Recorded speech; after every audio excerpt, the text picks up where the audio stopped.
story.com. Over to you, sir. Thank you so much. It is just a pleasure to be with all of you. And I want to extend my greetings and deep thanks to each one of the professors who's begun our session today, and to the leadership of GMEC for having me, and especially to Madam Momita Dedas, who has graciously invited me to be a part of this. And I'm just so thankful for this opportunity. I work out of Hollywood, California, but tonight I am actually in Australia, where I am working at the University of Melbourne with a group here. And it's actually quite late. It's about 12:30 in the morning, but I said, I do not care. I want to be a part of this very important event. And the topic of transmedia storytelling is very near and dear to my heart. And the work that GMEC is doing is very significant to me. So I just can't thank you enough for this opportunity to come and share with you a bit about this idea and concept of transmedia storytelling. With all the talk about storytelling that we've already begun to initiate tonight, I thought it might be an appropriate beginning for my address to you to begin by telling you a story, because we cannot talk about storytelling without bringing in the power of story in and of itself. And because I'm in Australia tonight, I'd like to share with you the story of a group of Australian archaeologists who traveled across the sea in the last century. In the early part of the last century, they boarded the boats and they took off across the sea to the coast of China. They went on this long trip because they had heard stories about a group of monks practicing up in the hills in northern China. And these monks were supposedly practicing the art of Zen archery. Now, the story goes that these monks had the capability to shoot arrows from a great long distance and hit targets dead in the center that they couldn't even see. Well, these archaeologists had heard this story many, many times, and they decided they must go and see this for themselves. So they made the great journey across the sea.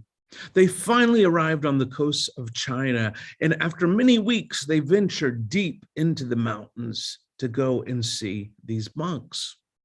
So the first day, they sat and they watched as the monks spent hours and hours chanting and praying and singing. And at the end of the first day, the monks went over to the side of the mountain.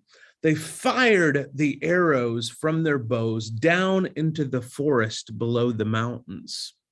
Everyone went to sleep, and everyone woke up early the next morning, and they traveled down the mountain into the forest. And on the trees in the forest were targets with arrows right in the dead center of each target. The anthropologists could not believe their eyes. They could not believe what they were seeing.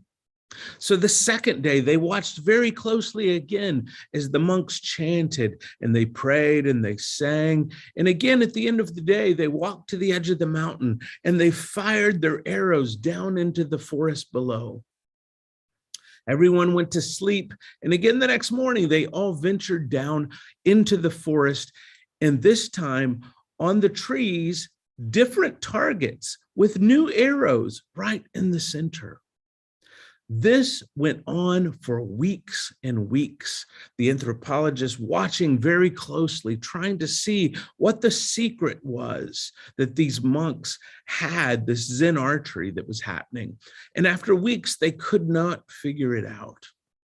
So they decided to go back home, realizing that some things are just not meant to be understood. Well, on the morning that it was time for them to go home, they packed up all their belongings. They traveled down the hill. And as they were going through the forest out of the mountains, there they saw the monks. And they saw in the trees arrows sticking to the trees, and the monks with buckets of paint painting targets around wherever the arrows had hit in the trees.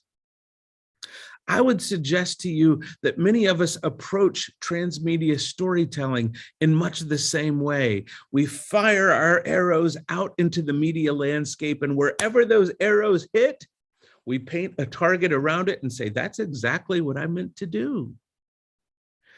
I would suggest to you, however, tonight, that I believe there's a better way. And I'd like to share with you some of my ideas around transmedia storytelling of what that better way could look like. I believe that transmedia storytelling is a path to the future. Transmedia storytelling has become an essential practice in how we communicate narratives in every media field, and we must understand how it works and how it can be implemented. Transmedia storytelling has become an essential practice in so many ways, and while stories themselves can be universal, the mediums and applications by which they are delivered are constantly changing. We're finding new ways to tell stories all the time. And those that work at the intersection of these changes will have the greatest advantages in the global marketplace. There are many among us who really understand the technology behind transmedia storytelling. But I would suggest to you tonight, as important as it is to understand the technology, it is equally important, if not more important, to understand story and to understand storytelling. There was a famous American writer once that said that everyone knows what story is until they sit down to tell one or to write one. And then it becomes a bit fuzzy. Every one of us have that member of our family who loves to tell stories that seemingly go on and never seem to get to a point. We can recognize that storytelling is important, but not only is storytelling important, there are such things as good stories and bad stories. Stories well told and stories poorly told. I would also suggest to you tonight that there's a difference between story creation and storytelling. Story creation is taking from our imagination ideas and putting those ideas out into a packaged medium. Storytelling very well may be taking the ideas of others, the things that others say. This is especially true in journalism, where it's the practice of storytelling rather than story creation. In other disciplines, such as film, television, script writing, theater, these disciplines, we see story creation as well as storytelling. We have to be able to get into the details of these disciplines to understand what it is that we're trying to do. I believe it's important that we keep the main thing the main thing. And it can be easy to focus on the various mediums available within transmedia storytelling. However, having a compelling story is perhaps the most essential component regardless of the medium. Some of the examples that Madame Momita Didas gave with The Matrix and Star Wars and these larger stories that have been able to transcend space and time and the various mediums of which they could appear. These stories, the world building that has occurred in these stories, It only works, it's only able to move from comic books to film to television to graphic novels to virtual reality. It's only able to transcend all of these different mediums because the story was first initially well told. I would suggest to you tonight, as you begin to think about transmedia storytelling, it becomes very tempting to try and master a large number of mediums with your story right from the beginning. However, I've seen most effectively those that have mastered transmedia storytelling recognize, let me tell the story effectively first in a single medium. And then perhaps a couple of hours, days, months, years later, I can expand the mediums of which I tell that story. But we often can become tempted with all the possibilities of all the many different medias, and we can fail before we ever get the story launched successfully in a singular medium. New mediums arise all the time. It can be quite overwhelming. As long as we've got a story that is large enough to work in a single medium well, we can then begin to expand our thinking into these larger, more significant mediums that are being developed. I've spent a lot of time in the last couple of years working in virtual reality and augmented reality. And even though my background is very much in traditional film and television in these media that we have had developed for decades, I'm finding those that knew how to master the visual mediums of film and television had such an advantage over those who had never worked in those traditional media as they came in to begin working in progressive media like virtual reality and augmented reality, because it was taking so many of the same ideas and concepts. Now, we recognize in these new media that we had we had gotten locked in, for lack of a better term, and that was because for over 100 years, everything that we wanted the audience to see in our story fit inside a frame. Just as you're watching me tonight, inside this frame, anything that's outside of this frame, by very nature of the visual component, it's insignificant. Only what is inside the frame, what is directed inside the frame, becomes significant to the audience. And this is all of the story that is being told, is what is inside this frame. You're watching me right now. However, with these new progressive media, with virtual reality, with augmented reality, we've removed the edges of the frame. And now we've allowed the audience to look in any direction that they want. And the audience has become such a more significant participant in the storytelling.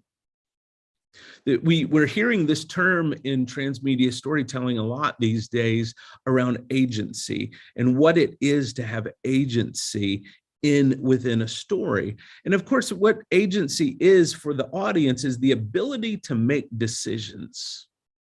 Now, some of the research that my colleagues and I have participated in would suggest to us that the amount of agency an audience desires can be tied to the audience's age. Let me explain this for a moment.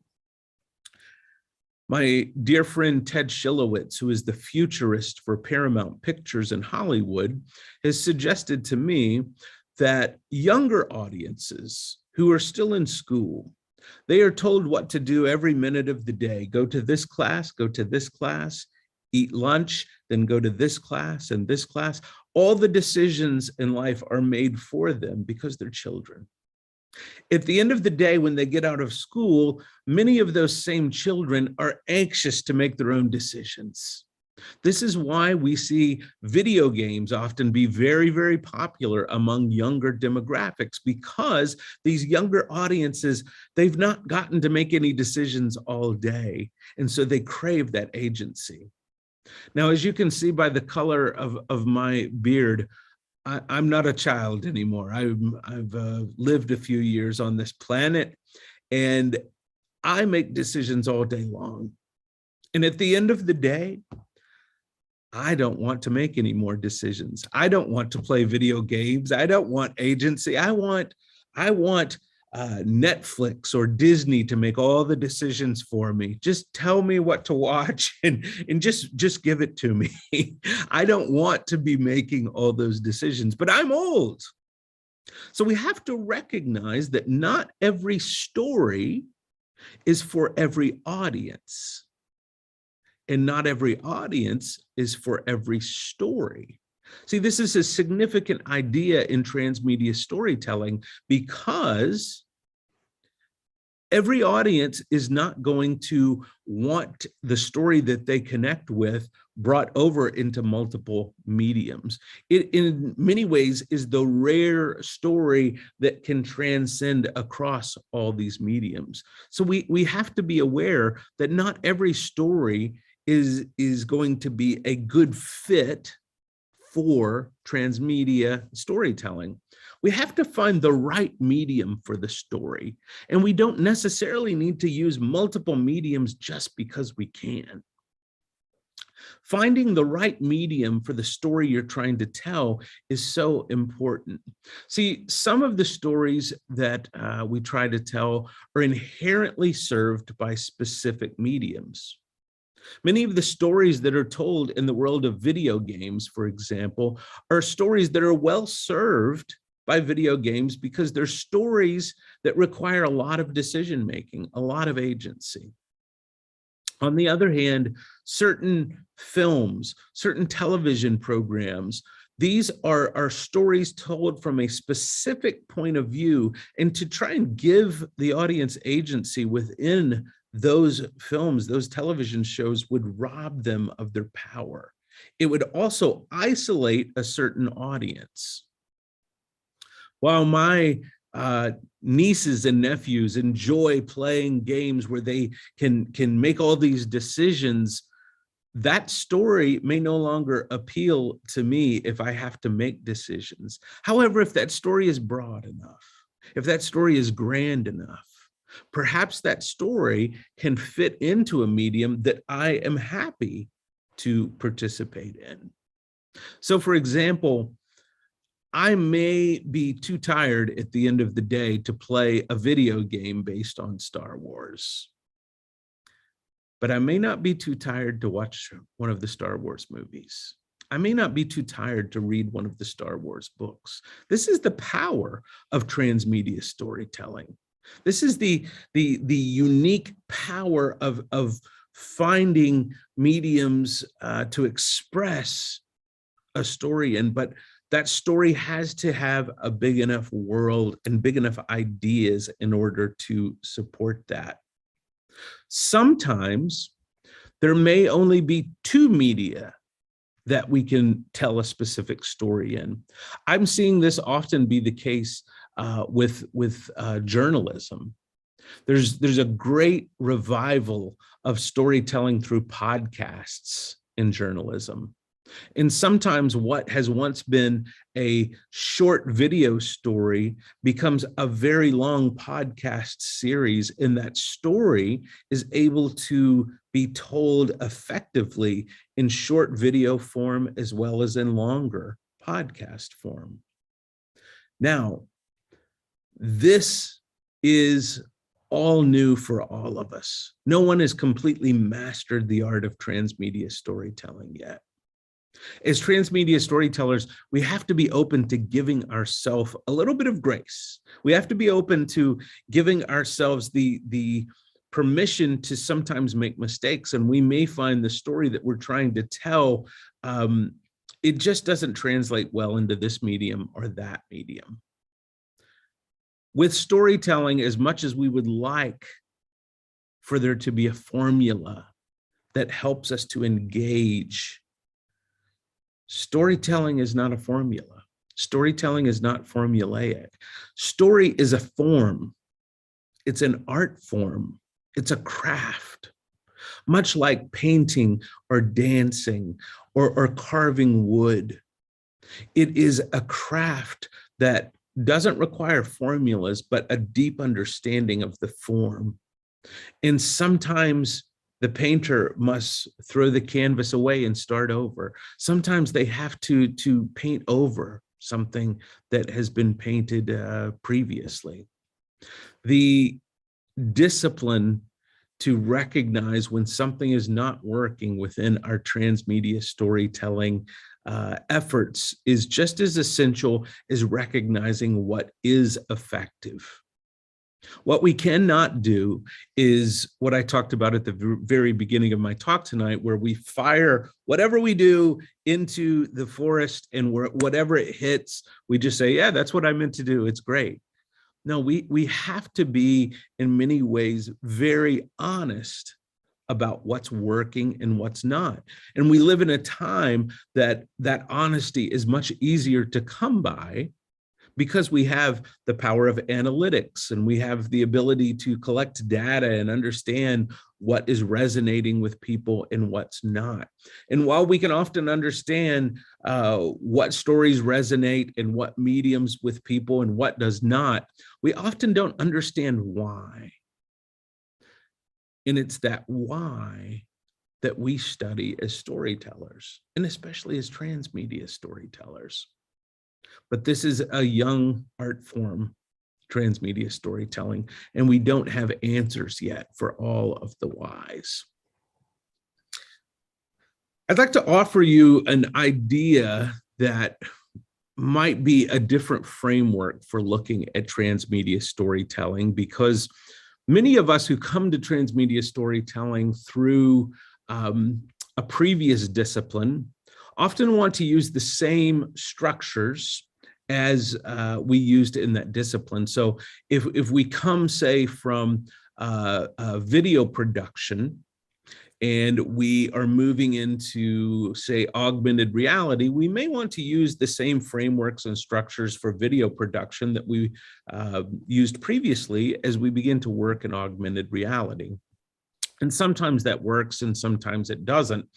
I've been working on a media theory that I'd like to share with you tonight that I believe serves transmedia quite well. I refer to this media theory as shards theory, shards, S-H-A-R-D-S. And shards are what we have when glass breaks. Those pieces of glass when glass breaks are shards. I want you to imagine with me for just a moment that we have a beautiful glass vase in front of us. And inside of this glass vase, we're going to put in every element of story. We're going to put in every character, every world. We're going to put in all the ideas about story structure. We're going to put in everything we ever have learned or know about storytelling inside this glass vase. Now I want you to imagine I take that glass vase and I drop it on the ground, and the glass breaks into 10,000 pieces. And we have all these pieces of story. Transmedia storytelling requires us to pick up the shards of glass and to create a beautiful mosaic work of art of the shards of glass from storytelling. So this may mean in the story we're trying to tell, we're not going to have the traditional story elements of a beginning, a middle, and an end. It may not be that type of story, but what we may be taking are the shards of glass that have to deal with character and what we understand about character. And we may put those shards into the mosaic we're creating. We may take different shards of glass that help us understand about world building and how certain elements of world building are significant. And we may take those shards of glass and add it to the mosaic that we're trying to create. While entire stories may not always be transferable to other mediums, often the characters within the world itself will be. Finding ways to parse what can be moved across mediums and what cannot is an essential skill for transmedia storytellers. I've only got a few minutes left, but I want to share with you one or two more ideas before I close my time with you today. I think it's so significant before we can tell a story across mediums that we must first make sure that we understand that we're actually telling a story. We often make assumptions that any collection of ideas or any sequence of facts is a story, and I would suggest to you that it's not. There are certain elements to what a story is, especially when we think about what an effective story is. I had a media mentor who used to explain it to me like this. There's a very significant difference between a story and a scenario. We might look at it like this. A scenario is a cat lying on a blanket. There's really no story there. We have a character, but they're just a cat lying on a blanket. This is a scenario. A story is a cat lying on a dog's blanket. Now, suddenly, we have characters and we have conflict. Suddenly, there's motivations. There's things that the characters want. It is my belief that when we talk about what a story is, especially as it applies in media, we could define it a great number of ways. But here is how I think of story, especially when it applies in a transmedia storytelling environment. I believe that a story really boils down to someone trying to solve a problem or achieve a goal. I'm going to say that again because I feel like that's really good. It took me a long time to come to that understanding. So I'm going to say that one more time. A story, I believe, it boils down to someone trying to solve a problem or someone trying to achieve a goal. Now, many of us in media are visual storytellers. We're taking pictures, we're taking images, and we're juxtaposing those things. If you'll afford me here just the opportunity to do this, I'm going to share my screen for just a moment, and I'm going to ask you a question. Can everyone see this image that is on your screen? Yes, yes. Yes, Okay. sir. Okay. So I want you to think about for a moment, is this a story? I would suggest to you it's really not. We could create a story about this rabbit. We could tell a story about this rabbit, but just this image alone, I would suggest to you is a scenario. It's not a story. I'd like to show you another image.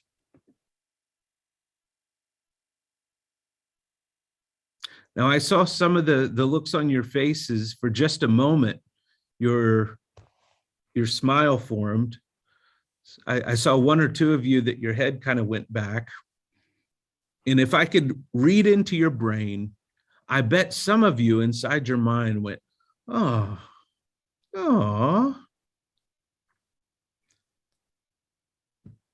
I'm guessing many of you had this image and this story formed in your mind that the rabbit got hit by the truck. Now, I want to say to you that I'm not in any way suggesting that the rabbit got hit by the truck. I might be telling a story that the rabbit was driving the truck. But it's not how our brains work. See, visual storytelling relies on the juxtaposition of one image next to another. And when we place one image next to another image, it forms a story in our heads. It forms a story in our minds. And the art of storytelling relies on us knowing what image to place what next to another image and what story is formed in someone's head. If I placed, instead of a truck next to the rabbit, and if I placed the image of a tennis shoe, a sneaker, it would be a completely different story in your mind. But knowing how we juxtapose images next to each other, how we create imagery and stories to tell stories across mediums is so significant and important. I'd like to close with this idea. I recently read by an author named Brandon Sanderson in a book called The Way of Kings, that the purpose of a storyteller is not to tell you how to think, but to give you questions to think upon. John, a great talk indeed, a very good talk. Thank you very much for that. I know we have other speakers also, but still I'm so much tempted to ask you one question. Yes. Avatar, the movie Avatar, had possibly earned the highest revenue of any feature film in the world. And it has been dubbed into 26 languages, if I'm not wrong, all across the world. It had perhaps crossed $7 or $8 billion. Now, why do you think we all know the story of Avatar?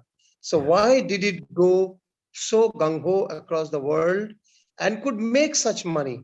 Was it that the producers could afford that, or there was something inherent in the story that it could be taken by different cultures across all these 6, 7 continents and various peoples? That's one question.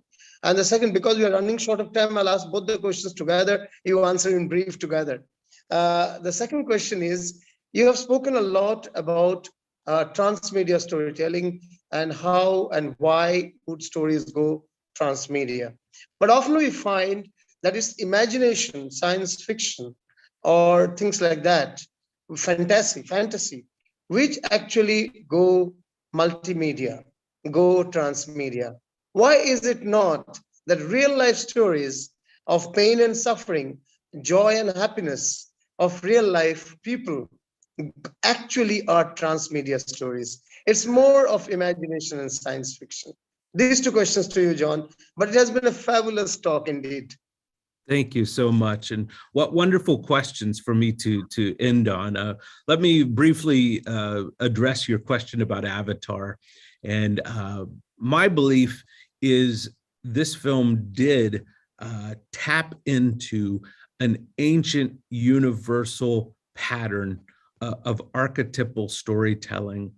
And it's been described in a number of ways. We've heard it described as the monomyth. Joseph Campbell described it as the hero's journey. But we see this story across cultures and across time and space. And if we had more time, I would get into what the specific elements of that story are, but they're the same elements that we find in stories from the Bhagavad Gita to Star Wars, all the way through history. In every major culture, we see similar stories being told.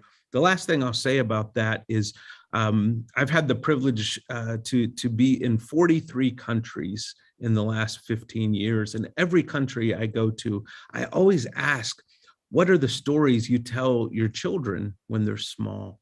And I notice certain stories resonate again and again. For example, almost every culture I've ever been a part of is familiar with some version of the story of Cinderella. And the story of Cinderella seems to find its way and be morphed into every culture I've ever been in. Her name changes, the situation changes, but there's something about that story that draws us as humans. To answer your second question, and I'm so glad you asked this question, because the answer in many ways is one of my favorite things to address, and it really is, in my opinion. Let me have you, just because I fear others may have already forgotten what the second question was. So could you re-ask the second question? The second question was, why is it that most of the transmedia storytelling deal with science fiction or fantasy and less with actual real life human beings, their joys or their sufferings, usually, Yes. if not always?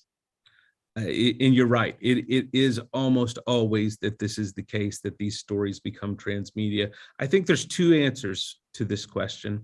And the first answer is, I believe it is much easier to draw an audience into a transmedia story across mediums when the world is expansive. Psychologically, most human beings feel like they have a pretty good understanding of our world. Whether they do or not, we could debate. But most human beings feel like they understand our world and the limitations of our world. When we set a story in a fantasy land, in a fantasy world, in space, we know we don't begin to understand the expanses of that. So it lends itself to transmedia storytelling. The last thing I'll say on that is I prepare to go to sleep tonight and bid you all farewell. As thank you. Yeah, I really believe storytelling is universal. And while my experience of pain and suffering in the United States may be very different than yours in India, storytelling itself is universal, and we could both tell stories about space, and we may see it differently, but it's common to us. It's universal to us. Yes. And I believe that is what unites us. Yeah. Thank you so much for the opportunity to be with you tonight. It's such a pleasure. Thank you for waking up till or beyond 1 o'clock in the night for us. Thank you. Good night. Thank you so much, everyone.